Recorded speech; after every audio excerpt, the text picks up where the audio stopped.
Innal hamdalillah nahmaduhu wa nasta'inuhu wa nastaghfiruh wa na'udzu billahi min shururi anfusina wa min sayyiati a'malina. May yahdihillahu fala mudilla lahu wa yudlil fala hadiya lahu. Asyhadu an la ilaha illallah wa asyhadu anna Muhammadan abduhu wa rasuluh. La nabiyya ba'dah. Alhamdulillah allazi bi ni'matihi tatimmus shalihat. Puji syukur kehadirat Allah atas segala nikmat dan karunia-Nya, wabil khusus nikmat Islam dan nikmat iman yang tanpa kedua nikmat ini tidak akan ada artinya nikmat-nikmat yang lain. Kemudian salawat serta salam marilah sama-sama kita sampaikan kepada junjungan kita Nabi Muhammad SAW serta keluarganya dan sahabatnya dan seluruh umatnya, dan kita pun berdoa semoga Allah istiqomahkan kita selalu berada di jalannya sampai nanti Allah pertemukan kita, Allah kumpulkan kita semua di dalam jannahnya. Amin ya Allah rabbal alamin. Alhamdulillah bersama kita sudah hadir guru kita Ustadz Agung Waspodo hafizahullah taala. Semoga pertemuan kali ini bisa membawa banyak ilmu bagi kita. Allah mudahkan kita untuk memahaminya, dan insya Allah bisa mentadaburinya dan mengamalkan ibroh-ibroh yang ada di dalam kajian kita pada hari ini. Sebelum kita mulai, kita persiapkan lingkungan di sekitar kita sehingga memudahkan kita untuk fokus mendengarkan paparan dari Ustadz, paparan materi dari Ustadz. Kemudian kita bersihkan hati, kita luruskan niat kita. Jangan sampai amal kita tersia-sia hanya karena niat yang tidak semestinya. Kita niatkan hadirnya kita di dalam majelis ilmu ini, di dalam majelis mulia ini, semata-mata ingin mendapatkan ridhanya Allah Ta'ala. Kita mulai dengan baca basmalah. Bismillahirrahmanirrahim. Rabbi zidni ilma warzuqni fahma wansurni ilman nafi'a wa amalan taqabbala. Baik, pada hari ini insya Allah kita melanjutkan kajian kita yang sebelumnya tentang Ghazwa Uhud. Bulan lalu kita bicara mengenai Abu Dujana ya Ustaz ya? Ya. Pada hari ini kita lanjutkan dari kitab Sirah Nabawiyah Ibnu Hisham tentang syahidnya paman Nabi yaitu Hamzah. Mari sama-sama kita simak. Tafadhol maskuran Ustaz. Baik, bismillahirrahmanirrahim. Assalamualaikum warahmatullahi wabarakatuh. Alhamdulillah. Wassalatu wassalamu ala Rasulillah wa ala alihi wa ashabihi wa mawalah. Asyhadu an la ilaha illallah wahdahu la syarikalah wa asyhadu anna Muhammadan abduhu wa rasuluh la nabiyya ba'dah. Allahumma fassalli ala sayyidina Muhammad wa ala alihi wa sahbihi wa sallim amma ba'd. Alhamdulillah segala puji milik Allah Subhanahu wa taala, salawat dan salam tak lupa kita aturkan, kita panjatkan kepada junjungan kita Nabi besar Rasulullah Muhammad sallallahu alaihi wasallam. Alhamdulillah pada sore hari ini kita melanjutkan kembali kajian kita terkait dengan Ghazwa Uhud, ya. Suatu peristiwa yang terjadi di tahun ke-3 Hijriah, yang waktu itu Rasulullah SAW berangkat bersama sahabat untuk menghadapi ancaman terhadap kota Madinah, yaitu rombongan Abu Sufyan. Dalam perjalanannya, sekilas kita sudah bahas sebelumnya, bahwa ada sekitar 300 orang munafikin dipimpin oleh Abdullah bin Ubay bin Salul yang mengundurkan diri. Sehingga kaum muslimin waktu itu menghadapi suatu, sebentar ini mati nggak apa-apa ya suaranya dulu deh. Sehingga pada saat itu kaum muslimin sempat terfikirkan untuk untuk meminta bantuan kepada orang-orang Yahudi, tetapi ditolak oleh Nabi Muhammad SAW.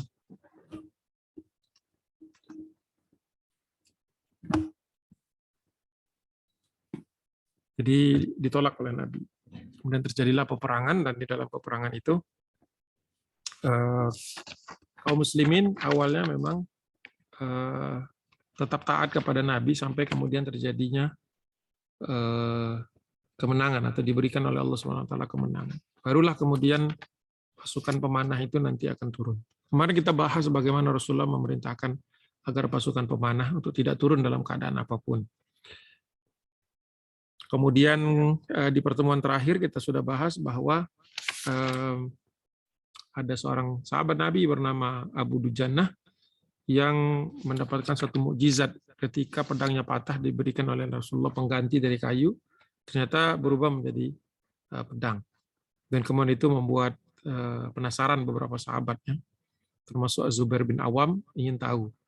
Nah, salah satu kenapa Rasulullah memberikan kepadanya bukan kepada yang lain, karena hampir saja dia membunuh seorang perempuan yang memang waktu itu ikut perang di antara orang-orang musyrikin, yaitu Hindun binti Utbah. Nah, itu terakhir kita bahasnya di situ.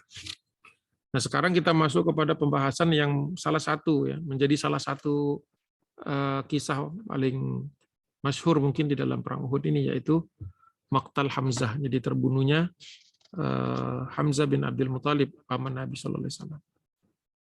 Ini pembahasan utama kita hari ini.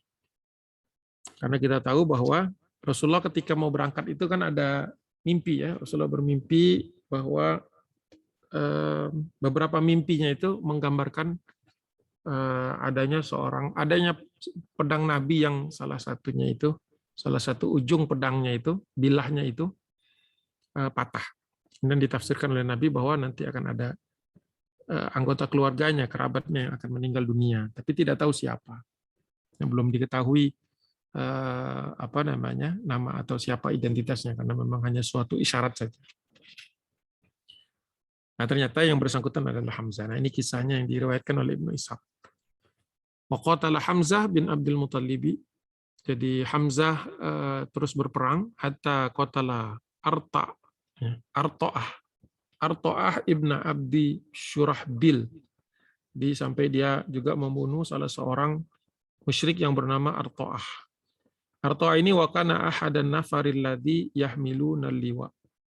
Di salah satu di antara mereka yang menjaga dan melindungi serta memegang bendera al-liwa, bendera dari orang-orang musyrikin. Jadi termasuk orang yang dimuliakan atau orang yang dituakan atau orang yang disegani ya kalau dapat tugas untuk menjaga bendera. Kemudian juga di sekitar situ ada orang lain, Sumamar Rabihi Siba bin Abdul Uzza. Ini juga orang yang dilawan oleh Hamzah bin Abdul Muthalib ya. Dia juga dikenal dengan nama panggilan Abu Nayyar. Ini juga terbunuh. Jadi Hamzah bin Abdul Muthalib bukanlah orang biasa, jadi orang yang kuat, orang yang memiliki kemampuan bela diri yang kuat. Falamma altaqaya darabahu Hamzah faqatalahu. Ketika mereka bertemu dengan dua orang ini, Hamzah bisa melumpuhkan keduanya. Jadi Hamzah memiliki suatu kelebihan di antaranya ya. Memiliki kemampuan untuk bertarung melawan lebih dari satu orang. Nah, barulah kemudian datang Wahsy. Wahsy ini juga sudah pernah kita singgung di awal pembahasan Uhud, ketika dia disiapkan, bahkan dijanjikan oleh Hindun agar akan dibebaskan dari budak, status budak, kalau dia bisa membunuh Hamzah. Jadi Wahsy memang datang ke peperangan itu hanya satu orientasinya, bukan untuk membunuh orang lain, tetapi hanya mengincar Hamzah saja. Kalau Wahsy berkata pada waktu itu, dia adalah seorang Ghulam Jubair bin Mut'im. Dia adalah seorang budak dari tokoh Quraisy juga yang bernama Jubair bin Mut'im, yang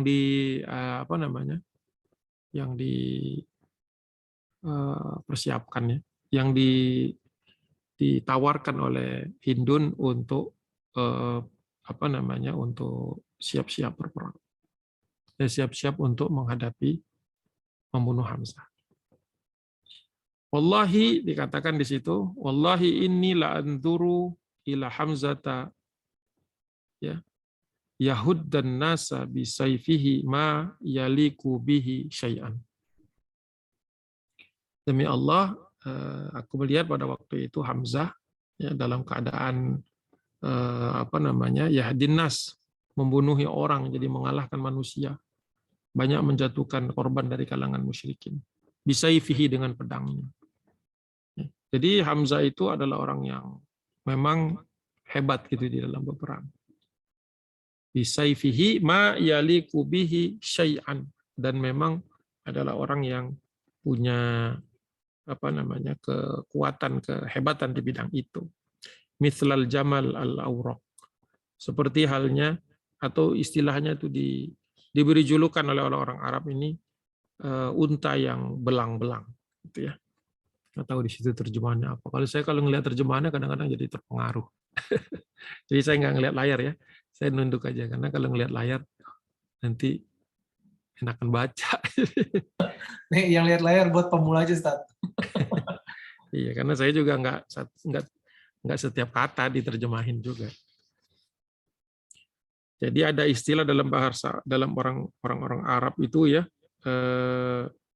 al-awraq ya, al-jamal al-awraq. Aurak itu kalau diterjemah di dalam syarahnya Imam Suhaili, al-aurak alladzi launuhu baina al-ghabar was-sawad, ya, was-sawad. Ya, jadi warnanya itu belang-belang ya, antara warna apa namanya abu-abu dengan hitam. Jadi kayak zebra gitu. Itu julukan aja, bukan berarti ada di situ. Ittaqaddamani ilaihi Siba' bin Abdil Uzza, ya, dan dia ketika mendekati bisa melumpuhkan sampai yang terakhir itu Siba' sebelum sebelum ditombak oleh Wahsy. Nah, ada dialog ini antara Hamzah dengan Siba', ya. Faqala lahu Hamzah halumma ilayya ya ibna muqatta'atil butur fadarabahu darbatan. Jadi dia sempat omong-omongan gitu bahwa mendekatlah, berbicaralah kepadaku wahai anak muqatta'atil butur, orang yang terputus ini ari-arinya terputus nasabnya. Fadarabahu darbatan. Kemudian diayunkan pedang setelah itu. Jadi ini cuma retorika saja. Faka'an nama akhta'a ra'sihi, ya. Jadi bisa ditebasnya di bagian kepala. Nah, ketika Hamzah sedang sibuk dengan Siba' bin Abdil Uzza, maka Wahsy ini wahazastu harbati, dia mengayun-ayunkan tombaknya, harbah itu. Jadi dia incar gitu ya, dia bidik gitu ya. Hatta idza raditu, ketika aku sudah merasa pas gitu, sudah tenang bidikanku, minha dafa'tuha alaihi, maka aku lesatkan tombak itu ke arahnya. Fawaqa'at fi sunnatihi, ya, sampai tembus ke perutnya, jadi mengenai tepat sasaran. Hatta kharajat min baini rijlaihi, keluar di belakang di antara kedua kakinya. Jadi panahnya dilemparkan tinggi kemudian jatuh dari atas, tembus badan. Ya. Ini adalah suatu qadarullah, suatu ketetapan dari Allah bahwa Hamzah menjadi syahid, menjadi ada istilah Nabi itu sayyidus syuhada. Rasulullah di dalam salah satu hadis itu menggelari Hamzah sebagai penghulunya para syuhada. Nah, setelah tertusuk panah itu fa'aqbala nahwi, sempat kata Wahsy sempat masih mencoba bergerak ke arahku. Faghalaba fawaqa'a, kemudian terjatuh, tersungkur. Ya, udah tersungkur. Jadi Hamzah masih punya tenaga sebenarnya ketika tertombak itu, tidak langsung roboh. Fa'amhaltuhu hatta, kemudian aku diamkan dia hatta idza mata, sampai dia meninggal. Ternyata Wahsy takut juga tuh. Takut mendekati Hamzah ketika Hamzah belum yakin dia meninggal dunia. Jitu fa'akhadtu harbati, aku datang ke sana untuk mencabut tombakku. Tsumma tanahaitu ilal askari, kemudian aku meninggalkan tempat itu, mendatangi kembali ke tendaku. Askar itu tenda, kembali dia ke tenda. Walam takun li bi syai'in hajatun ghairahu, karena aku tidak ada lagi urusan sedikit pun. Jadi profesional aja kata Wahsy, saya dibayar untuk membunuh Hamzah. Hamzah sudah saya tombak, sudah saya temukan dia dalam keadaan mati, tombak sudah saya cabut kembali berlumuran darah, dan kata dia kembali aku ke tenda, dan aku tidak ada urusan lagi dengan perang itu. Jadi perang dia bukan ideologis gitu. Jadi bukan menunggu-nunggu kemenangan salah satu pihak, tetapi semata-mata menuntaskan kerjanya saja, karena tugasnya adalah membunuh Hamzah, membidik Hamzah sampai membunuhnya, dan dia istilahnya tinggal nunggu akhir perang untuk menuntut haknya, menuntut bayarannya, yaitu pembebasan dirinya dari perbudakan. Nah, seperti itu kisahnya ya. Nah, kisahnya seperti itu. Jadi kita bisa melihat di sini bahwa Wahsy berangkat ya benar-benar kepentingan dirinya, jadi bukan kepentingan Hindun sebenarnya. Bukan juga kepentingan Quraisy. Jadi dia semata-mata ingin menunaikan tugas. Dan dia kedudukannya sebagai seorang budak atau dalam perbudakan di Quraisy ya, waktu itu budak itu tentu ingin membebaskan dirinya. Apapun yang harus dilakukan istilahnya.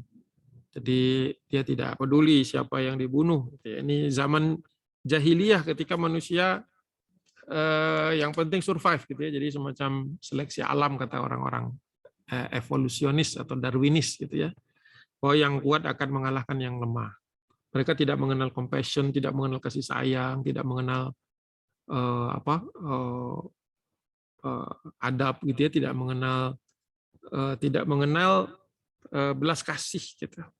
Jadi ya siapa yang kuat ya dia yang menang, siapa yang kuat dia mengalahkan yang lemah gitu. Jadi hukumnya hukum Darwin kira-kira. Yang mungkin kita semua pernah dengar ya. Eliminasi gitu. Baik, lanjutnya. Nah, Wahsy yuhadditsu ad-Damari wa Ibnu Khiyar an qatlihil Hamzah. Nah, sekali waktu, tapi bukan di perang Uhud. Wahsy pernah menceritakan kepada ad-Damari dan Ibnu Khiyar tentang bagaimana dia membunuh Hamzah itu. Jadi kita tahu kan sebenarnya ini agak loncat sebenarnya. Nanti dia disuruh meninggalkan, tidak mau Rasulullah menemui dia gitu, setelah dia masuk Islam. Nah, ini kisah adalah ketika Wahsy sudah masuk Islam dan dia sedang berada di luar, tidak tinggal di Madinah tentu saja. Nah, ini kisahnya entah kenapa disisipkan di sini, mungkin supaya memperkuat kembali bahwa memang Wahsy itu membunuh Hamzah. Jadi dia mengakui itu. Nah, diriwayatkan oleh Ibnu Ishaq, wa haddatsani Abdullah bin Fadl bin Abbas, ya. Anaknya ini apa namanya? Al-Abbas itu ada anak namanya Al-Fadl. Makanya dia kalau dipanggil itu ya Abul Fadl. Ini anak dari Al-Fadl, berarti cucunya Al-Abbas. Ya. Dia berkata, qol kharajtu ana wa Ubaidullah ibnu Adi. Aku sedang keluar atau berada di perjalanan bersama Ubaidullah bin Adi. Ya. Kemudian fi zamani Muawiyah ibni Abi Sufyan. Pada waktu itu zaman Bani Umayyah berarti ya. Di era Umayyah menjadi khalifah. Fa adrabna ma'an nas, ya, kami bergerak bersama manusia. Falamma qaffalna marrarna bihims, ketika kami melintasi suatu kota yang bernama Hims. Hims ini di Syam ya. Di Syam Mukana Wahsy ada Wahsy di situ. Jadi mereka menemui Wahsy tinggalnya di Hims. Hims itu di Suriah. Kemudian mereka bertanya, ya, halaka fi anta tiya Wahsyan fanas alahu an qatli Hamzah kaifa qataltahu. Jadi mereka bertanya, apakah benar kau itu membunuh Hamzah? Ya, jadi orang masih ada yang menyangsikan gitu, karena dia kan masuk Islam dan sepertinya mendapatkan ampunan dari Nabi. Qultu lahu, aku berkata kepadanya, kata Wahsy, in syi'ta fa kharajna nas'alu an bihimsa. Ya, kalau engkau mau, kau silakan bergerak atau bertanya kepadaku di kota Hims. Jadi ketika bertanya kepada Wahsy tadi, ini mungkin masih dalam perjalanan, jadi nanya di mana Wahsy, terus Wahsy dikatakan di Hims. Maka kemudian mereka berdua mendatanginya. Dan ketika ditanya, ya mereka bertanya. Ya. Tapi ketika ditanya itu,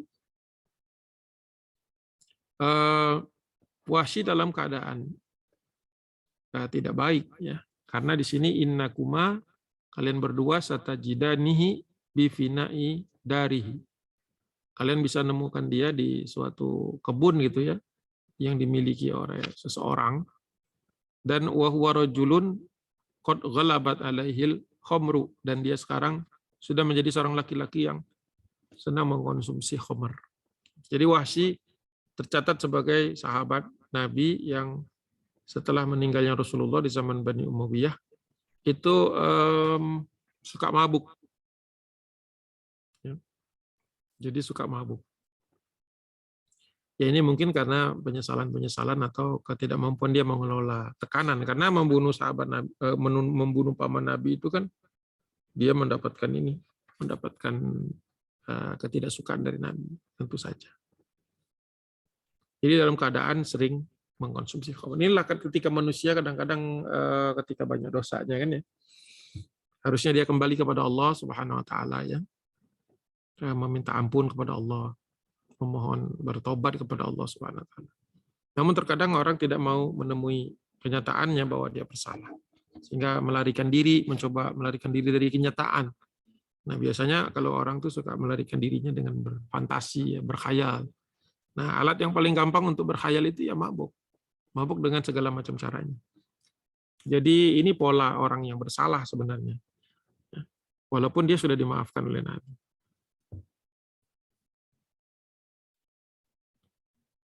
Ya, jadi apa namanya?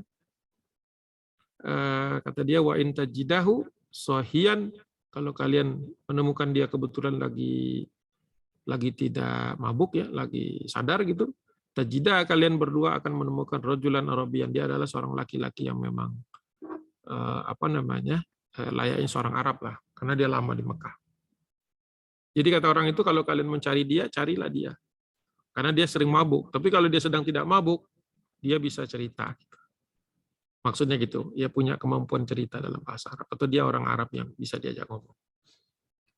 Maka diajaklah omong ya oleh dua sahabat tadi yang menemui dia setelah ditanyakan dan seterusnya. Dia dalam keadaan apa namanya? Dalam keadaan baik lah, dalam keadaan tidak sedang mabuk ya. Dan dia ceritakan ya sama seperti kisah tadi ya. Jadi menyatakan bahwa saya ditugaskan oleh Hindun gitu, dan saya itu adalah budaknya Abdullah bin Mut'im gitu dan seterusnya. Sama kisahnya ya. Begitu. Jadi Wahsy masih ingat dan dia menceritakan itu dalam keadaan sadar gitu. Jadi bukan dalam keadaan mabuk. Jadi bukan sesuatu yang dia buat-buat ya. Itu panjang tuh kisahnya, lagi diulang lagi sebenarnya. Tsumma aqamtu hatta idza iftataha Rasulullah. Nah, ini baru kisahnya kembali lagi ke kisah bukan di Uhud tapi kisahnya di Mekah ini. Tsumma aqamtu hatta idza iftataha Rasulullah Makkah harabtu ila Thaif famakathtu biha.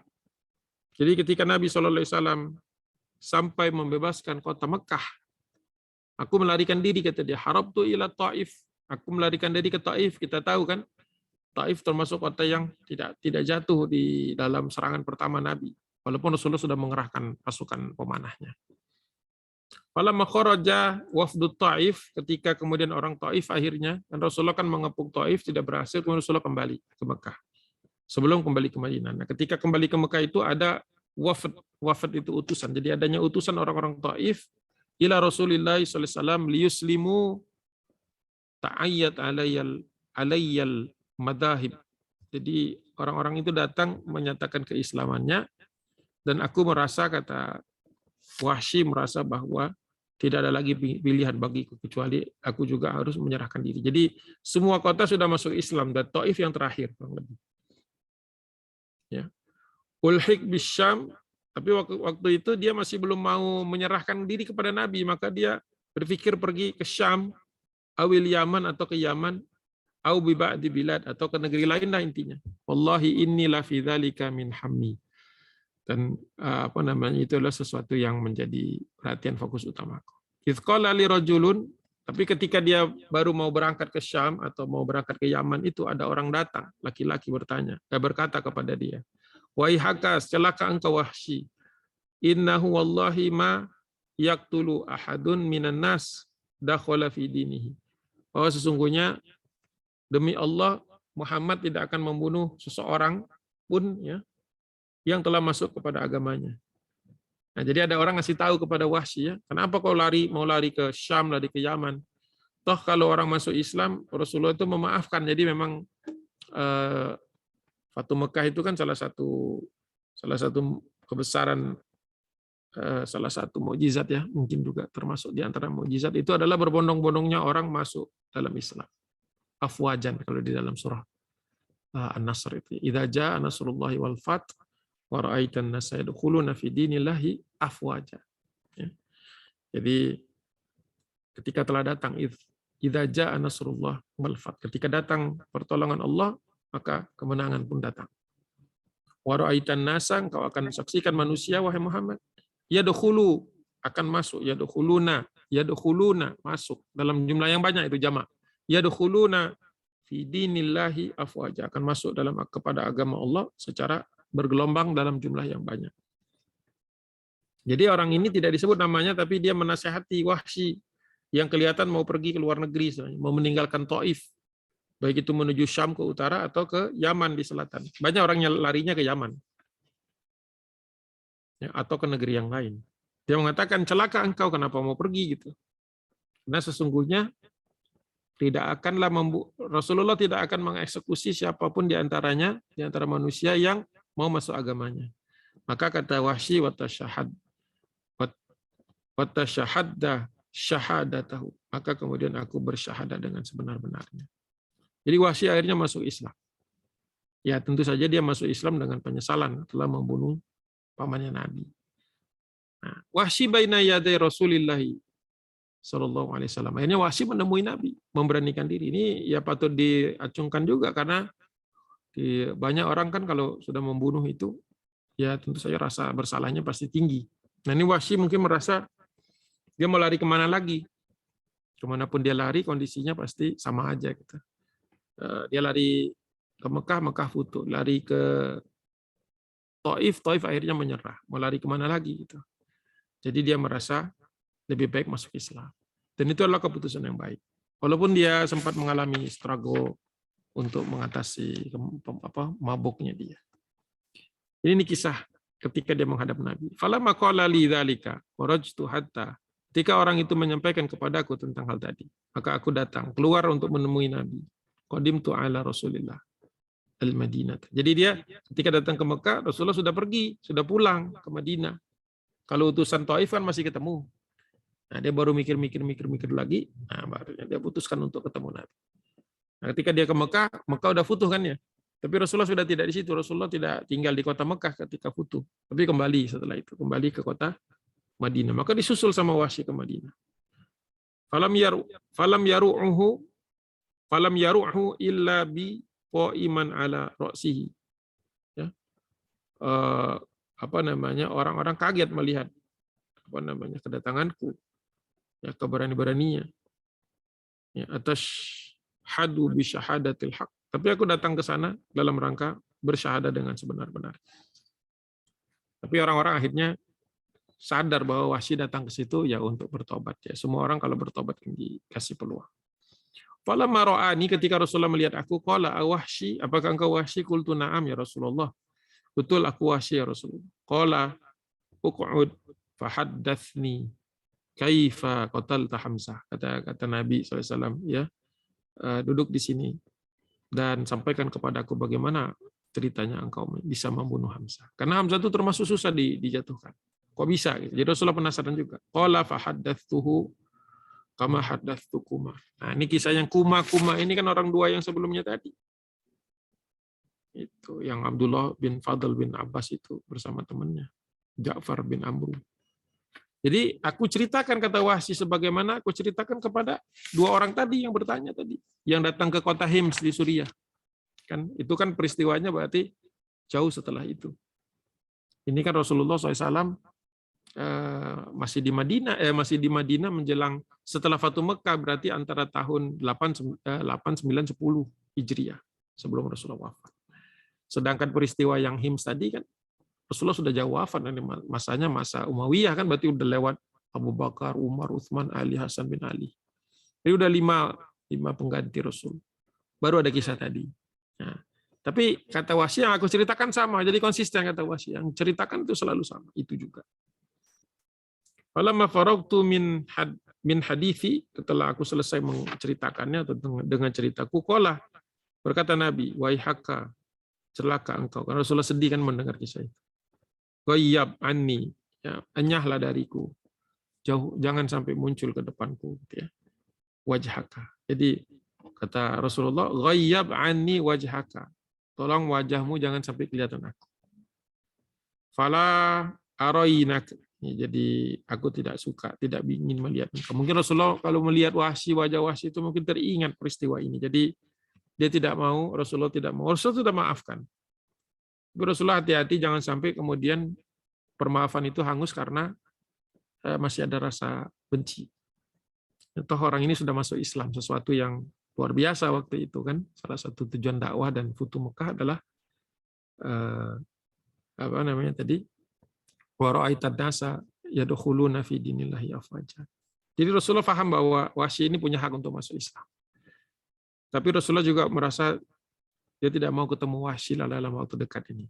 Ya, karena tidak lama setelah ini kan Rasulullah meninggal. Qala fakuntu atanakkabu Rasulullah SAW haitsu kana killa ayaroni. Jadi aku selalu berupaya untuk menghilang. Maksudnya berusaha untuk tidak menghalangi jalan Nabi atau tidak mau sampai kelihatan oleh Nabi.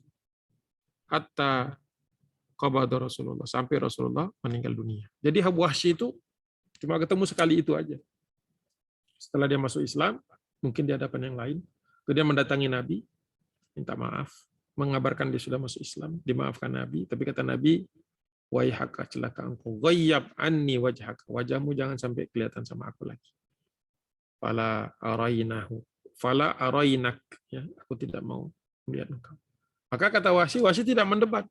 Jadi Wahsy tahulah bagaimana perasaan Nabi, ya. Apalagi dia sudah masuk Islam kan, berarti juga dia empatilah kepada ini. Ini kan masa lalunya dia. Setiap orang itu punya masa lalu yang mungkin saja buruk.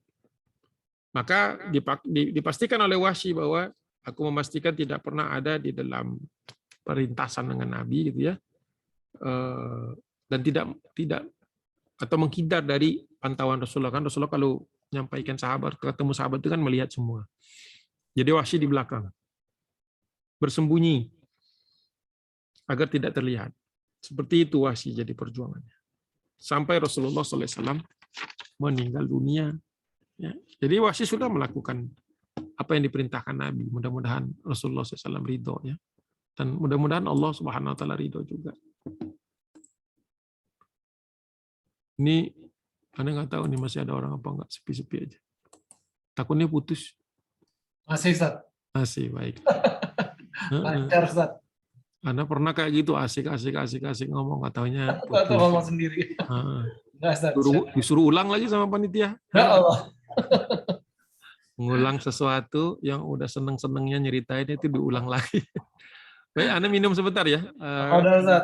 Harus cari minum sebentar. Sebentar.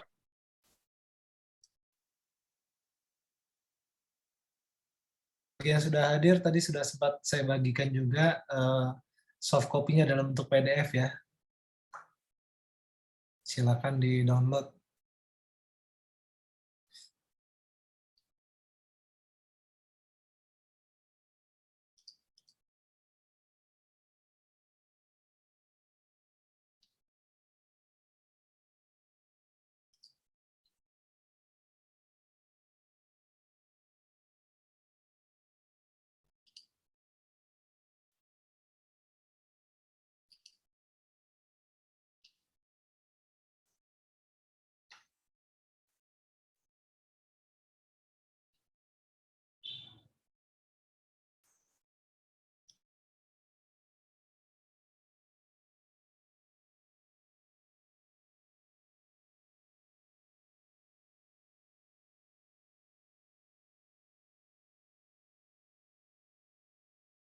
Kita lanjutkan.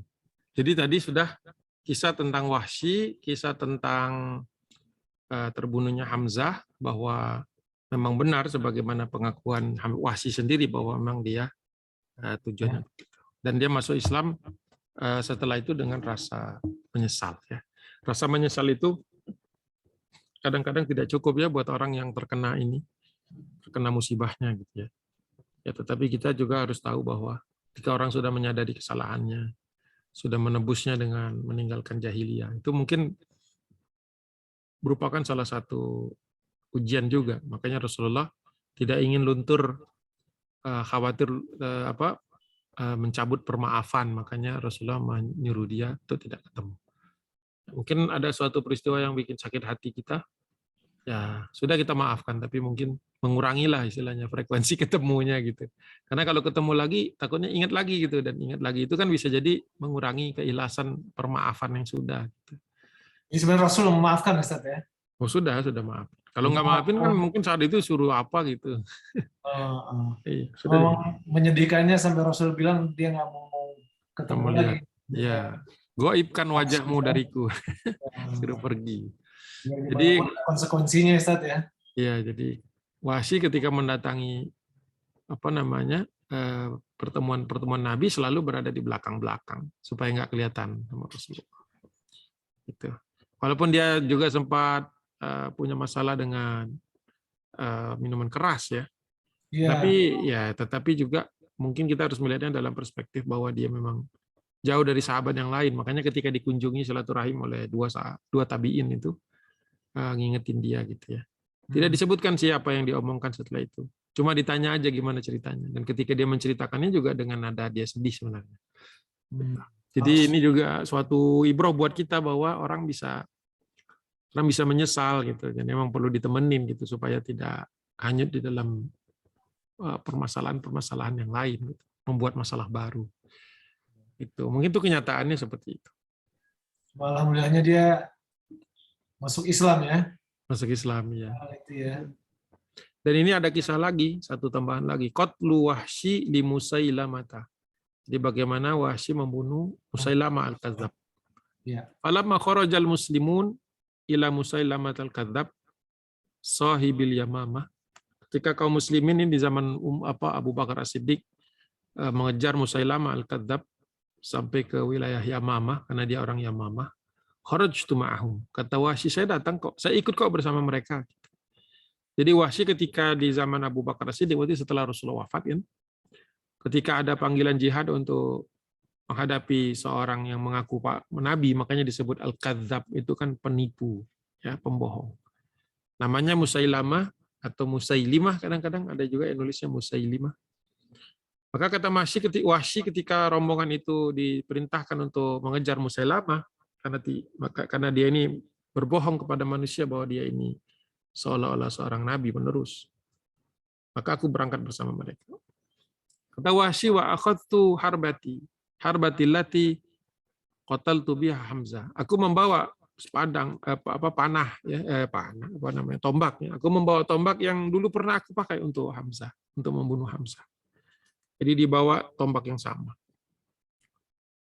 Falammal taqad nasu ra'aitu Musailamatul Kadzab qa'iman fi yadihi saif. Waktu aku bertemu dengan rombongan pasukannya Musailamah, aku melihat Musailamah al-Kadzab ada di situ, dia berdiri dan di tangannya ada pedang. Wa ma'rifuhu fatahayyatu lahu wa tahayya'a lahu rajulun minal ansar. Ya. Awalnya aku tidak mengenal dia sebenarnya, sehingga aku cari-cari lah ya persiapan mana sih yang namanya Musailamah ini. Walaupun orang bilang ada di situ. Nah pada saat yang sama ada juga seorang laki-laki Ansor mencoba mendekati Musailamah ingin membunuhnya. Min nahiyatil ukhra, dari arah yang lain. Jadi Wahsy kan belum kenal tuh. Tanya dia, orang mengatakan itu orang. Nah ketika dia datangi dari arah yang berikutnya, dari arah yang berseberangan, ada orang Ansor yang juga mengincar Musailamah ini. Kilana yuriduhu, ya, kami berdua ingin mendapatkan dia, ingin membunuhnya. Fahazastu harbati, kemudian aku ancang-ancang tombaknya tadi. Hatta idza raditu minha dafa'tuha alaihi. Aku lemparkan setelah aku bidik itu aku lemparkan. Fawaqa'at fihi wa syadda alaihi al-ansari fadarabahu bisayfi. Pada saat yang sama orang Ansor tadi melesat ke dia dengan suatu lesatan yang menjatuhkan dia atau menyabitnya dengan pedang. Ya. Farabbaka a'lamu aina qataltahu. Ayyana. Hanya Allah. Farabbaka a'lam. Allah yang lebih tahu. Ayyana. Siapa di antara kami qatalahu yang benar-benar membunuh dia pertama kali. Apakah tombakku itu yang mengenai Musailamah pertama kali atau sabetan pedang dari seorang Ansor itu. Jadi kata Wahsy, aku nggak tahu karena hampir sama kejadian. Fa in kuntu qataltuhu, kalau seandainya aku yang membunuh Musailamah al-Kadzab, Musailamah sang pembohong, seorang nabi palsu, ya. Faqad qataltu khairan nasi ba'da Rasulillah. Maka sungguh aku sudah membunuh orang yang paling bagus, maksudnya membunuh orang yang aku sudah pernah, dulu aku pernah membunuh orang yang dekat dengan Nabi, orang yang terbaik, yang apa, seorang yang terbaik di sisi Nabi. Waqad qataltu syarran nas. Nah, kali ini kalau benar aku yang menombaknya, yang ya, tombakku yang pertama kali menghujam ke badannya Musailamah, maka aku sudah tebus dengan membunuh orang yang paling buruk di zamannya. Gitu kata Wahsy ya. Jadi ini bukan suatu pembelaan dari Wahsy, tetapi Wahsy hanya menyampaikan saja bahwa dia dengan tombak yang sama tercatat ya, entah siapa yang lebih dahulu, tapi yang jelas dua-duanya kurang lebih sama, hampir bersamaan, telah mengeksekusi seseorang yang memang apa istilahnya ya, musuh nomor satu lah gitu kira-kira, karena dia termasuk yang paling banyak pengikutnya. Jadi Musailamah itu banyak pengikutnya. Jadi ini menarik untuk kita pahami. Ini bukan satu pembelaan dari Wahsy, tetapi bahwa dia merasa bahwa kalau seandainya memang Allah takdirkan aku yang membunuh tombakku yang membunuh Musailamah, maka mudah-mudahan Allah mengampuni aku. Setelah aku membunuh orang paling baik, ya, setelah Nabi, itu Hamzah, setelah itu aku membunuh orang yang paling buruk di antara manusia. Nah, ini menarik ya, bahwa Wahsy masih ingat setelah sekian lama, bahwa dia masih punya hutang istilahnya, berbuat baik gitu. Kan kita juga diperintahkan untuk berbuat baik ketika kita ingat dosa-dosa kita. Jadi kalau kita ingat dosa, oh saya pernah begini, ingat, maka kita cari kesempatan untuk menutupnya ya. Ya tentu saja dosa yang lama itu ya kalau berkaitan dengan manusia berarti diselesaikan hablum minan nasnya, terus bertobat sama Allah. Kalau orangnya udah nggak ketemu lagi, cari ahli warisnya. Seandainya terkait dengan utang piutang dilunasi. Nah, kalau misalnya keperkataan mungkin kita minta maaf. Nah, setelah itu ya kita tutupi dengan kegiatan-kegiatan, misalnya kita tambahkan kebaikan-kebaikan untuk mengurangi dampaknya. Jadi bukan malah menyendiri, bukan malah frustasi atau malah gantung diri.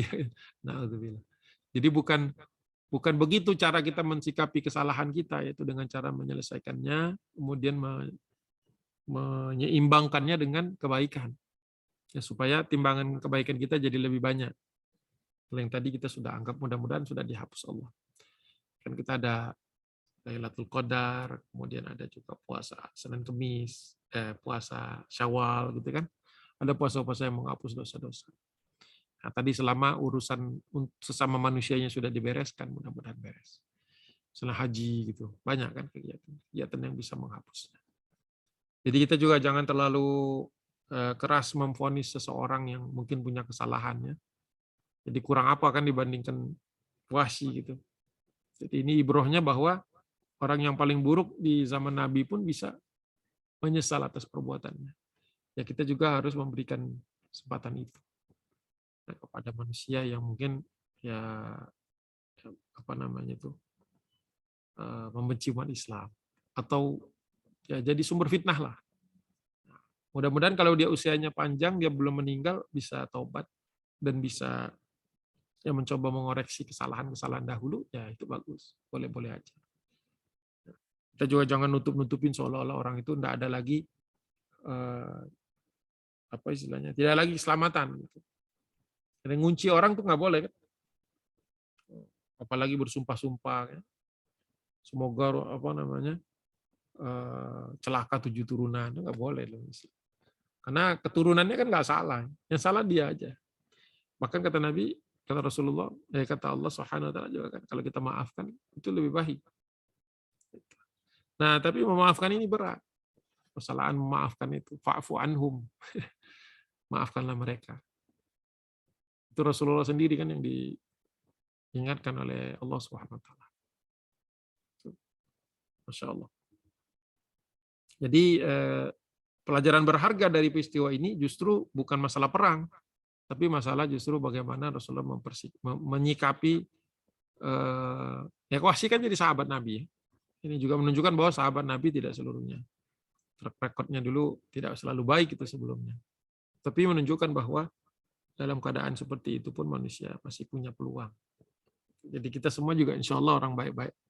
Insya Allah punya peluang gitu masuk surga. Gitu. Jadi emang Uhud ini menarik karena ada peristiwa-peristiwa yang mengiringinya, dan peristiwa-peristiwa itu lebih dalam daripada kisahnya saja. Kalau kita renungkan lagi bahwa siapa yang tidak punya salah, siapa yang tidak punya dosa.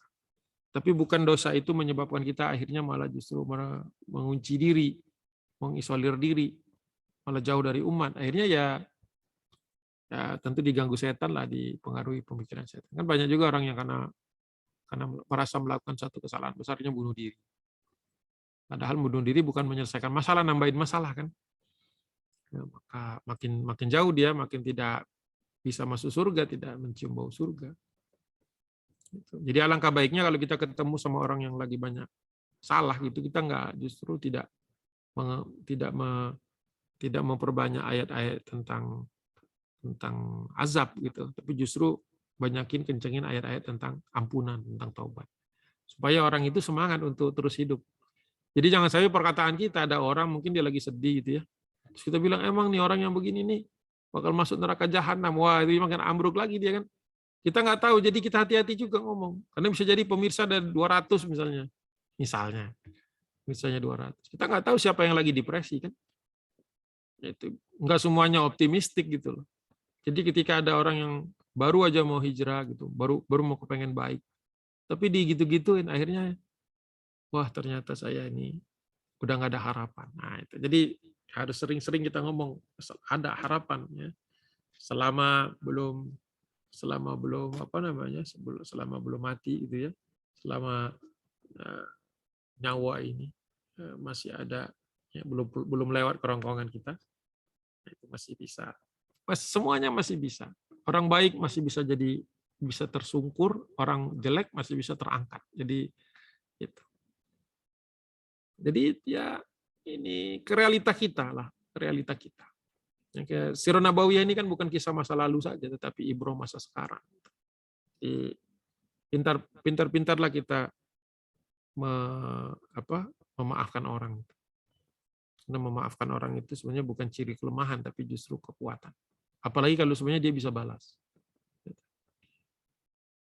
Jadi itu mungkin salah satunya. Kemudian khal'u Wahsy minad diwan. Ini kisah dia dicambuk ini. Ya emang Wahsy ini punya kehidupan begitu. Ya ini keadaan-keadaan real saja. Ya. Jadi fabalaghani, kata Ibnu Hisham, sampai kepadaku ana Wahsyian, bahwa Wahsy lam yazal yuhadditha fil khamri. Dia pernah dicambuk karena banyak minum khamr. Hatta khuli'a minad diwan. Sampai dia kehabisan duit pensiunnya. Diwan itu kan ini. Diwan itu kan di zaman Umar bin Khattab kan, setiap orang yang pernah ikut perang dalam Islam itu dikasih uang kayak semacam uang tunjangan gitu. Itu sampai habis diwannya. Jadi minumnya banyak. Ya.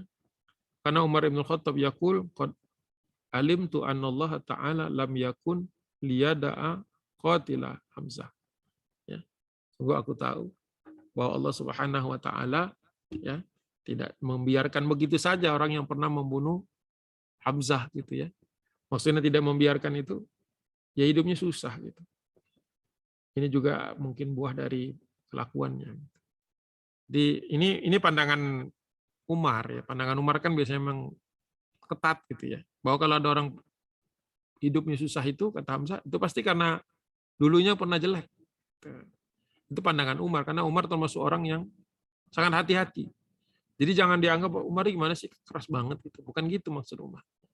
Umar itu kan tipikal manusia yang begitu hati-hati kepada dirinya. Karena dia tahu setiap tindakan, ucapannya, ya pikiran gitu bahkan. Itu pasti ada hisapnya. Jadi ketika seseorang hidup sampai ya mabuk itu dihukum karena mabuk, dicambuk karena mabuk itu malah sesuatu yang menurut Umar mencerminkan masa lalunya. Nah, mungkin maksud Umar di sini adalah ya setelah dia mengalami musibah-musibah ini asal dia sabar, maka insya Allah Allah ampuni. Kita juga kan begitu. Kalau kita tertusuk duri, ya kita sakit, tapi kita sabar, tidak mengeluh. Maka itu merupakan penghapus dosa juga ya. Tahurun insya Allah kata Nabi. Orang itu akan bersih ya, akan suci kembali dengan dengan penyakit-penyakit yang dia derita. Kata Nabi sampai seorang mukmin itu ketusuk duri aja kalau dia sabar itu mengurangi dosa-dosanya. Apalagi dia difitnah. Jadi jangan juga kita menganggap wah ini jelek nih. Ya. Mungkin saja karena setelah dicambuk ya dosanya hilang, atau mungkin karena habis hartanya dia jadi jatuh miskin, dia jadi banyak istighfar.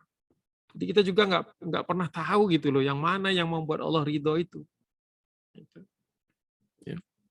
Mungkin rasa cintanya kepada Nabi. Itu ada juga kan orang yang diampuni Allah karena cinta sama Allah, sama Nabi. Ada juga orang yang mungkin hilang ingatan, tapi karena dia dulu pernah menghafal Quran, hafalan Qurannya nggak ikut-ikutan hilang gitu kan. Nah itu juga begitu. Jadi emang kisah-kisah lembut ini, kisah-kisah kelembutan sebenarnya. Supaya kita tidak terlalu tergopoh-gopoh menilai orang lain. Iya nih dia karena pelit sih jadinya rumahnya misalnya kemalingan gitu. Padahal kan kemalingannya bukan karena pelitnya kan, bisa jadi karena musibah yang lain. Tapi orang suka ngait-ngaitin. Tapi dia lupa bahwa dia sendiri juga pelit. Kenapa rumahnya nggak kemasukan? Ya Allah masih sayangi. Jadi jangan juga kita langsung cepat gitu mengambil kesimpulan orang pelit nanti hilangan gitu kan. Orang yang nggak rajin ini gini macam-macam. Padahal bisa jadi Allah menimpakan itu bukan karena itu. Kita sok tahu aja. Bisa jadi ada yang lain. Bisa jadi orang yang sudah taubat, orang yang sudah ada ini. Tapi Allah ingin melihat kesungguhan dia dalam hijrah. Kan banyak orang yang baru hijrah, hidupnya susah gitu. Padahal biasanya hidupnya gampang. Akhirnya balik ini lagi. Hijrah balik gitu ya. Rehijrah gitu. Balik lagi melakukan maksiat. Kasihan gitu. Bahwa itu sebenarnya sedang diuji padahal. Jadi kita pun harus bijaksana melihat ketika ada musibah. Jangan sekali-kali kita seolah-olah mendahului Allah bahwa kita tahu nih penyebab dia kena musibah ini apa. Padahal kita nggak tahu. Ya kan? Ada orang yang nggak dikasih anak lama banget. Oh mungkin dulu suka ngomongin orang gitu. Suka dicocok-cocokin gitu. Nah, padahal nggak perlu-perlu juga kan gitu. Ya kalau ada orang datang ke kita, ini saya udah lama banget nih nggak punya anak. Ya udah doain. Ya udah sini saya doain gitu. Jadi jangan dicari-cari. Kenapa sih? Emang dulu gini ya? Ini ya selidik-selidik gitu kan, nyakitin gitu ngomong begitu. Ya kan dia datang ke kita minta doa, kita malah diaudit sama kita. Dia nyesel dia datang ke kita. Harusnya dapat ini, dapat encouragement, dapat apa? Dapat penyemangatan gitu kan. Atau malah paling enggak ya saya doakan. Gitu. Jadi enggak semua orang harus diselidiki gitu. Kenapa sih dia jadi begitu? Enggak usah lah kita kepengen tahu orang lain gitu kan. Urusin diri sendiri aja gitu. Karena ketika kita sibuk dengan kekurangan diri kita jadi nggak punya waktu untuk nyari-nyari kekurangan orang, untuk lihat-lihat orang. Biasanya orang tuh rajin tahu banget itu masalah orang lain tuh, biasanya dia lupa diri sendiri. Pernah punya, saya sebut nama ya, ketemu itu udah lama nggak ketemu. Dia cerita bagaimana masalah zaman dulu. Wih, masih inget gitu ya. Udah puluhan tahun ketemu lagi gitu. Oh ternyata dia nggak pernah hilang gitu. Dia pikirin terus, kita baru ingat lagi gitu ada peristiwa itu. Ya Allah sudah hapus dari ingatan kita, mungkin Allah sudah maafin juga. Ternyata dia masih simpen gitu. Sekian belas tahun simpen. Kasihan gitu hidupnya. Masih apa istilahnya? Tidak move on ya. Ya. Oke, kita lanjut ya. Maktal Mus'ab sekarang. Wafatnya Mus'ab bin Umair. Qala Ibnu Ishaq, qatala Mus'ab bin Umair duna Rasulillah SAW hatta kutila. Jadi Mus'ab bin Umair berperang dalam rangka melindungi Nabi SAW sampai dia sendiri terbunuh. Wa kana alladzi qatalahu Ibnu Qami'ah Al-Laitsi. Katanya yang membunuh Mus'ab bin Umair itu namanya Ibnu Qami'ah. dari suku Al-Laits. Wa huwa yadhunnu annahu Rasulullah. Nah, Ibnu Qami'ah ketika membunuh Mus'ab menyangka yang mati itu, yang dia robohkan itu Rasulullah. Karena kata beberapa orang mengatakan bahwa wajah Nabi dengan wajah Mus'ab itu hampir sama. Ya. Faraja'a ila Quraisy, kemudian dia kembali kepada orang-orang Quraisy, faqala faqultu Muhammadan, kata dia. Aku sudah membunuh Muhammad, kata dia. Jadi dia merasa sudah membunuh Rasulullah. Jadi dia balik kepada kaumnya dan nyampain itu. Saya sudah membunuh Muhammad, kata dia. Walamma qutila Mus'ab bin Umair, a'ta Rasulullah sallallahu alaihi wasallam al-liwa'ah. Jadi ketika Mus'ab bin Umair terbunuh atau ya dibunuh oleh siapa tadi, Ibnu Qami'ah, Rasulullah mengambil bendera al-liwa dan memberikannya kepada Ali bin Abi Thalib.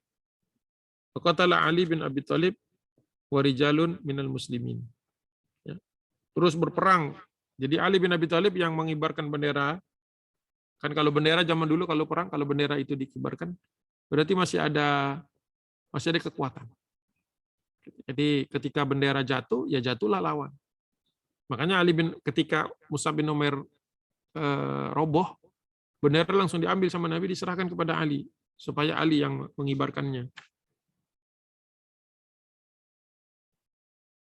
Jadi itu menunjukkan bahwa peperangan terus berlanjut. Warijalun minal muslimin, dan laki-laki pasukan kaum muslimin juga tidak ikut bersama Ali mengamankan bendera tadi. Dan seiring dengan amannya bendera itu, maka Rasulullah SAW bisa mengumpulkan pasukan lagi untuk berperang lagi. Ini kan ada beberapa babak di dalam Uhud. Qala Ibnu Hisham wa haddatsani Maslama bin Alqamah Al-Mazani qala lamma ishtaddal qital yauma Uhudin jalasa Rasulullah tahta rayatil Ansor. Jadi ketika sedang besar-besarnya perang, lagi berat-beratnya peperangan di perang Uhud, Rasulullah duduk di bawah benderanya Ansor. Jadi Rasulullah bolak-balik nih, kadang-kadang ngurusin kaum Muhajirin, kadang-kadang ke barisannya kaum Ansor. Jadi Rasulullah SAW ini seorang pemimpin ideal ya, yang ngurusin semuanya. Warsala Rasulullah SAW ila Ali bin Abi Thalib ridwanullahu alaihi anna qaddamur rayatah. Jadi Rasulullah memerintahkan kepada Ali bin Abi Thalib agar dia membawa bendera itu, yang mengibarkannya dan menjaganya. Faqala ana Abul Fusaim wa yuqalu Abul Qusaim. Ada juga yang mengatakan Abu Fusaim. Ini Ali bin Abi Thalib ketika itu ditantanglah oleh orang-orang musyrikin. Fanadahu Abu Sa'id bin Abi Talhah wa huwa sahibu liwa al-musyrikin. Jadi sempat bertemu dengan hadap-hadapan dengan yang bawa benderanya orang musyrikin, Abu Sa'ad, ya, Abu Sa'ad. An halaka ya Abul Qusaim fi barazi min hajatin. Ya. Jadi ini tantangan untuk berperang, tantangan untuk perang tanding, baroza. Ya. Qala na'am baraza baina saffaini fakhtalafa darbataini. Akhirnya mereka berperang. Ada yang mengatakan di dalam hadis yang lain itu berperangnya di satu lembah kecil gitu. Tapi ada juga yang mengatakan ya bertempur dengan kedua pedangnya, saling fadarabahu Ali fasara'ah. Akhirnya ditebas oleh Ali bin Abi Thalib. Jadi ini sama-sama pemegang bendera tapi saling berhadapan. Berarti ini sudah perang tandingnya jarak dekat. Jadi oleh Ali bin Abi Thalib ditebat ya sehingga dia jatuh. Ini ada apa istilahnya, ada perang tanding.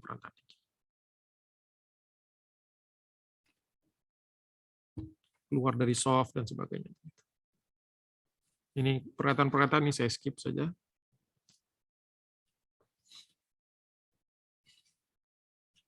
Ini ibrahnya adalah pada waktu itu, sebelum saya lanjutkan, bahwa Mus'ab bin Umair itu berada di dekat Nabi sebenarnya.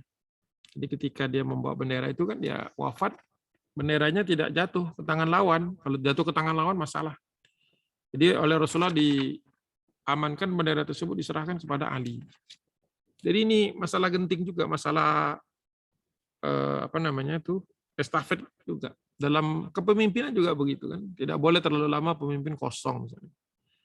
Harus ada serah terima jabatan yang jelas. Sehingga tidak ada urusan kaum muslimin itu kecuali ada yang memimpinnya. Bahkan kita kalau jalan bertiga aja kan harus mengangkat seseorang untuk menjadi pemimpin perjalanan. Supaya tidak boleh ada keadaan kehidupan kaum muslimin ini yang tidak terurus, tidak terkontrol. Jadi Rasulullah memberikan suatu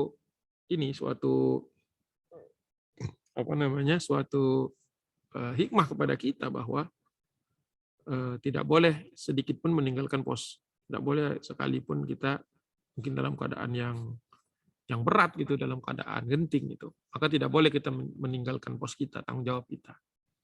Kalau kita gugur misalnya, maka bendera harus diserahkan kepada orang lain. Nah, orang lain itu harus menjaganya sebagaimana bendera ini dulu dijaga. Jadi segala konsekuensinya. Jadi bawa bendera itu bukan berarti dia bebas gangguan, tapi banyak gangguan yang lain.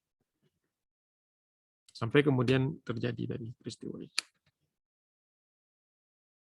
Kemudian peristiwa berikutnya adalah Sya'nu Asim bin Thabit. Seorang sahabat Nabi bernama Asim bin Thabit. Ini kalau nggak salah pemanah nih. Wa qatala Asim bin Thabit bin Abi Uqlah, Abi Uqlah. Fa qatala Musafi bin Talhah wa akhahu Jullas bin Talhah. Kilahuma yus'iruhu samhan.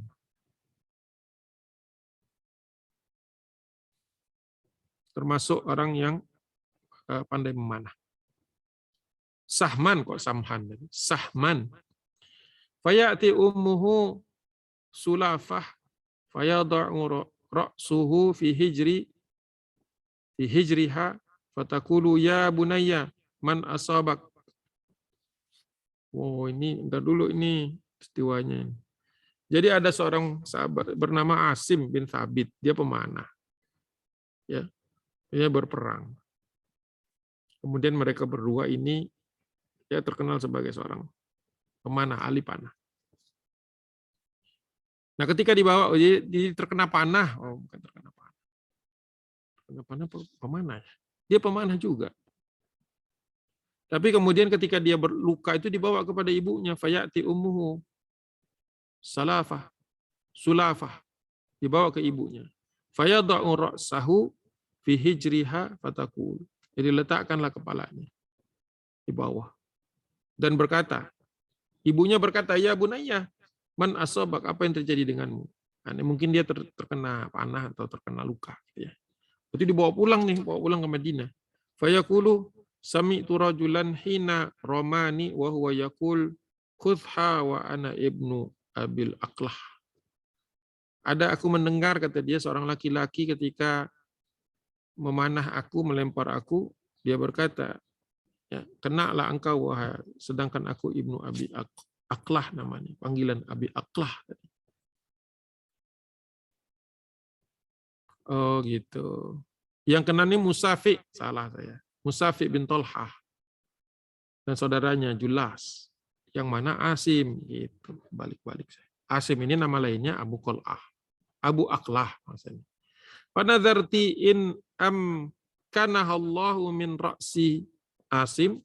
Kemudian ibunya bernazar, kalau Allah bisa selamatkan Asim dari luka-lukanya, antasyraba fihi al-khamra. Loh. Bentar loh. Panadzarti, perempuan itu bernazar, ibunya bernazar, kalau Allah Subhanahu wa taala bisa menghidupkan kembali, ya, membangunkan kembali Asim, antasyraba fihi al-khamra. Dia akan minum dengannya khamar. Kenapa begitu? Wa kana Asim qad ahadallahu an la yamassa musyrikan abadan. Oh, gitu maksudnya. Jadi Asim ini pernah berazam, ya, berdoa kepada Allah, meminta kepada Allah bahwasanya dia an la yamassa musyrikan abadan. Bahwa kalau dia mati nanti tidak dipegang oleh orang musyrik. Wala yamassuhu musyrikun. Oh begitu. Ini kisah tentang Asim bin Thabit tadi, Masya Allah. Jadi ada juga orang yang kemudian punya nazar gitu ya, punya nazar bahwa dia tidak mau jenazahnya diurus sama orang musyrik, tidak mau dipegang sama orang musyrik, kalau mati mati saja. Jangan sampai dinistakan, karena ini perang Uhud kan ada juga yang kena mutilasi. Sehingga ibunya bernazar bahwa kalau siapa namanya tadi, Ibnu Aqlah tadi, kalau dia mati dan bisa diselamatkan, tidak diusik oleh orang-orang musyrikin, bahwa dia akan meninggalkan minum. Mungkin ibunya gemar minum, jadi nazarnya mau berhenti minum, ya nggak apa-apa, boleh juga. Ya. Tapi kan nazar itu biasanya, ya bisa nazar itu kan melakukan sesuatu yang baik atau kita menghentikan sesuatu yang buruk. Ya, kalau misalnya kita sudah tahu ada satu keburukan, tapi kita nggak bisa menghentikannya. Kita bernazar, ya Allah, kalau saya begini, saya akan berhentilah dari apa gitu, sebuah maksiat yang mungkin tak kunjung reda. Allahu a'lam. Tapi ya bisa jadi saja manusia ada juga kan yang begitu. Ada dia punya suatu keburukan, misalnya telat gitu, sering telat, ya Allah, kalau saya begini, saya nggak mau telat lagi deh gitu. Misalnya begitu. Atau saya tidak mau bicara hal-hal yang buruk gitu ya, tidak mau bersumpah-sumpah dan sebagainya. Jadi ya akhirnya bisa kelihatan, bisa ketemu lagi dan aman, tidak terkena apa-apa. Mungkin di situ Mas. Nah, ini pelajaran pentingnya adalah ketika kita dalam keadaan genting gitu ya, dalam keadaan terluka dan sebagainya. Kita jangan ngomong yang macam-macam gitu. Karena manusia kadang-kadang kan bersumpah atas hal-hal yang dia tidak sadari. Ya, jadi kalau kita mengalami musibah ya banyak-banyak istighfar. Supaya tidak keluar dari kata-kata kita suatu hal yang nanti kita sesali. Jadi kalau kita sedang marah atau sedang ini, sebaiknya memang diam. Ya, karena kalau kita lagi marah, ngomong tuh kadang-kadang suka keluar dari konteks. Dan kita mungkin menyesalinya. Apalagi kita ngomong dengan orang-orang yang kita sayangi, ya, keluarga, bapak, ibu, anak, istri, suami. Kalau lagi emosi, sebaiknya tinggalkan, maksudnya cari tempat dulu lah untuk meredakannya. Karena kalau diterusin kadang-kadang suka ngomong, iya ini dasar, nah terus keluar gitu kata-kata yang kira-kira nantinya akan diingat orang selama-lamanya. Jadi memang ada hal-hal yang kita harus hindari. Ada hal-hal yang memang kita harus pastikan bahwa kita itu senantiasa terkendali. Ya memang berat ya. Kalau lagi marah gitu kan kadang-kadang suka keluar kan kalimat-kalimat yang nggak benar. Sudahnya baru kita sadar. Tapi kan orang udah, istilahnya kalau kata-kata kalau udah keluar udah nggak bisa ditarik lagi kan. Kalau WA masih bisa di-delete kalau belum berapa menit. Apalagi belum dibaca sama orangnya. Gitu. Tapi kadang-kadang kita nggak sengaja mengirimkan sesuatu. Insya Allah. Baik. Jam kita berapa? Tanya jawab mungkin kita. Baik, Ustaz. Peristiwa pembahasan berikutnya ini tentang Hanzalah, ini menarik juga. Salah ya. Nanti kita terakhir ya, Asim tadi ya. Iya, terakhir tadi Asim. Baik. Asim bin Thabit. Di antara jamaah yang ingin bertanya langsung, silakan. Ini ada pertanyaan, Ustaz. Ya. Silakan ya, Ustaz. Boleh. Assalamualaikum Ustaz, izin bertanya. Tadi diceritakan Rasulullah tidak mau melihat wajah Wahsy karena dia membunuh Hamzah. Sementara posisi Wahsy di sini sebagai pembunuh bayaran. Bagaimana sikap Rasulullah terhadap Hindun yang menjadi otak di balik pembunuhan Hamzah? Bahkan Hindun membelah tubuh Hamzah untuk mengambil hati atau jantung Hamzah. Jazakallahu khair, Ustaz. Ya.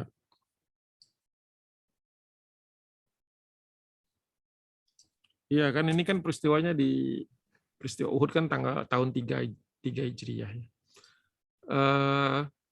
Semua ini peristiwanya ini maafannya ini kan setelah Fatu Mekah. Jadi itu kan terpaut jauh ya, 5 tahun berarti terpaut. Karena Fatu Mekah sekitar tahun 8 Hijriah. Jadi ketika Rasulullah memfutuhkan kota Mekah kan orang-orang ini semua ketemu Nabi kan. Kecuali Wahsy, tadi Wahsy udah mau pulang, mau kabur ke ini. Wahsy sempat kabur ke Taif dulu. Nah kalau Hindun kan memang langsung ketemu di Mekah karena dia istrinya Abu Sufyan. Nah itu sama Nabi dimaafkan juga. Karena orang Mekah itu kan rata-rata dimaafkan kecuali siapa itu yang orang-orang. Sempat juga sih nama Hindun tuh masuk daftar. Tetapi karena dia minta ampun, diampuni sama Nabi sallallahu alaihi wasallam.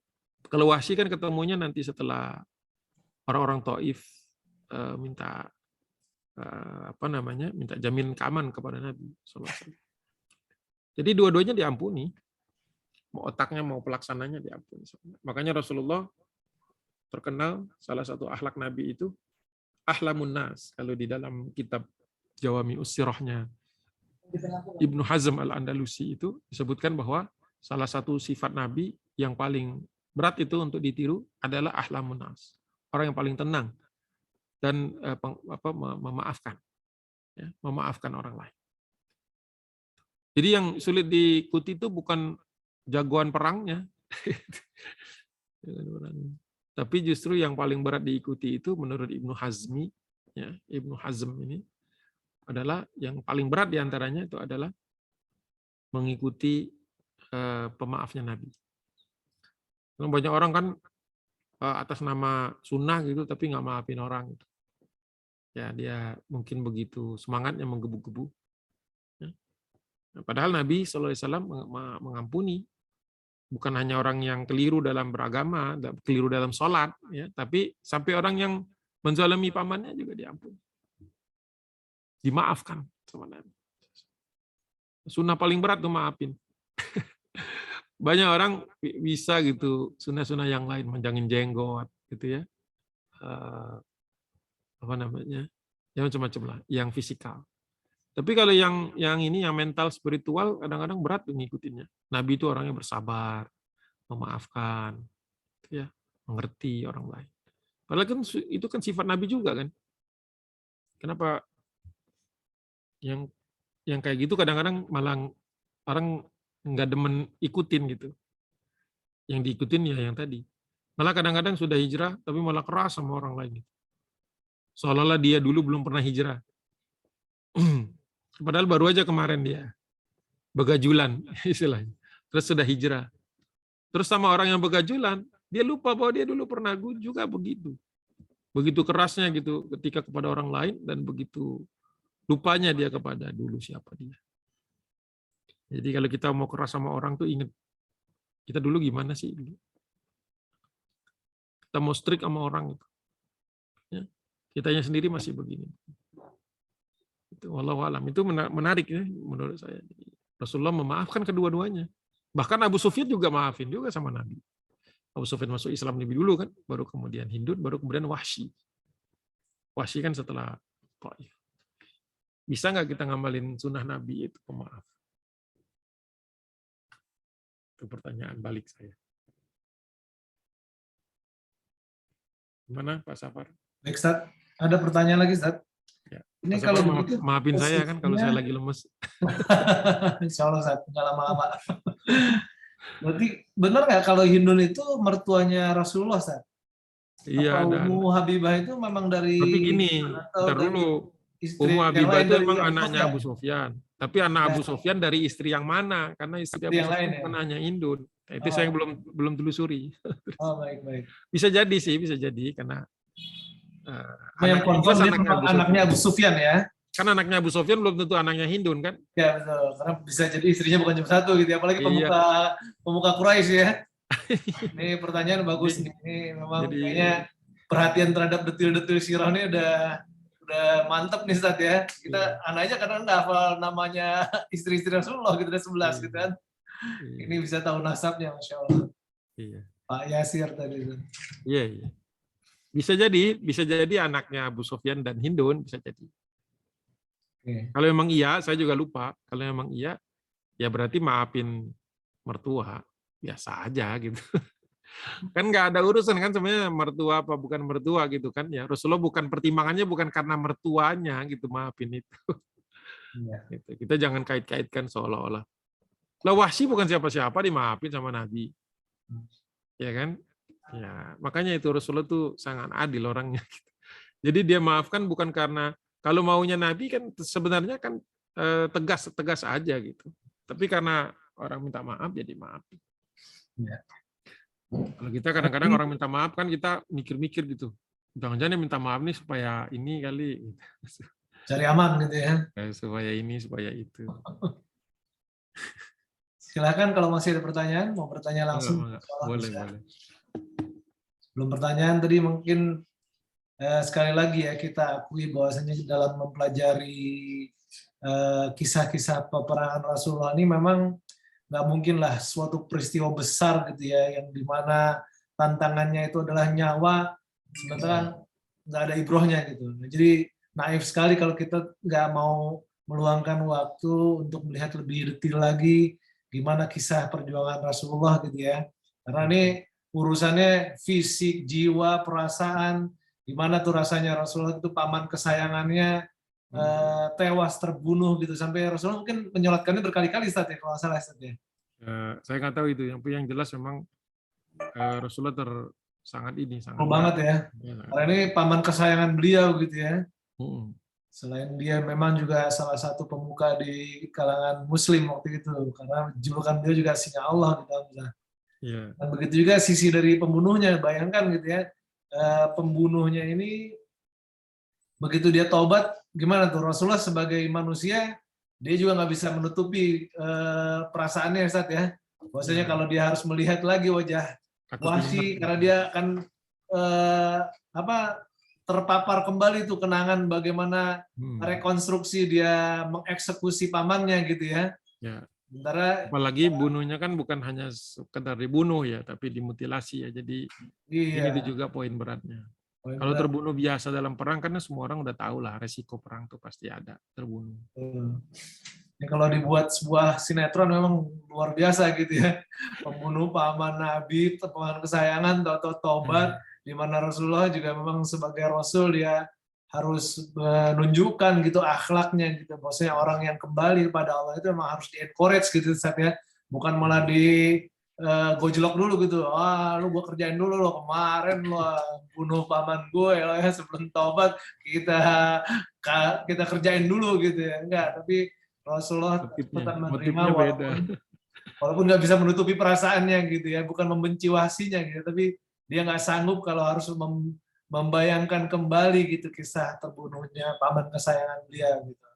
Dan dari sisi Wahsy sendiri ceritanya juga unik Ustaz ya, di mana dia akhirnya Allah beri banyak ujian juga gitu. Mungkin ini kalau Allah memang menerima taubatnya, ini salah satu Allah meringankan beban beliau ya, supaya nanti di yaumil akhir nanti sudah tidak banyak lagi yang harus dihisab dari beliau, bisa jadi. Karena memang pernah itu hadis kali Ustaz ya, yang Allah akan memberikan musibah kepada seorang hambanya sebagai pensucian gitu ya, sehingga dia kembali kepada Allah itu dalam keadaan yang lebih bersih gitu ya.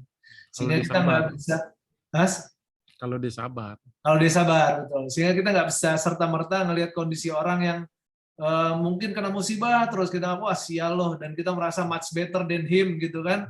Nggak boleh juga Ustaz. Bisa jadi mungkin Allah menaikkan derajat dia gitu kalau dia sabar menerima itu gitu ya.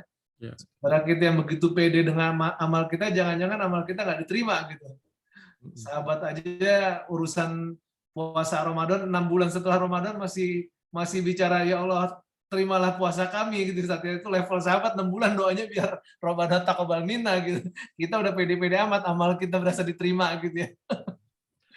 Nah ini menarik banget ya sosok Wahsy di sini gitu ya. Sehingga akhirnya dia pun mencoba mengkompensasi rasa bersalahnya ini ya. Allah beri kesempatan dia membunuh Musailamah Al-Kadzab gitu ya. Walaupun dia mungkin nggak bisa mengklaim itu tombak dia ya, karena pada saat bersamaan juga ada orang Ansor yang menghunuskan pedangnya ke Musailamah Al-Kadzab gitu ya. Tapi ya Allah lebih tahu lah gitu ya, mana yang terbaik buat beliau gitu. Dan memang dia tetap masuk kriteria sahabat ya Ustaz ya, Wahsy ya.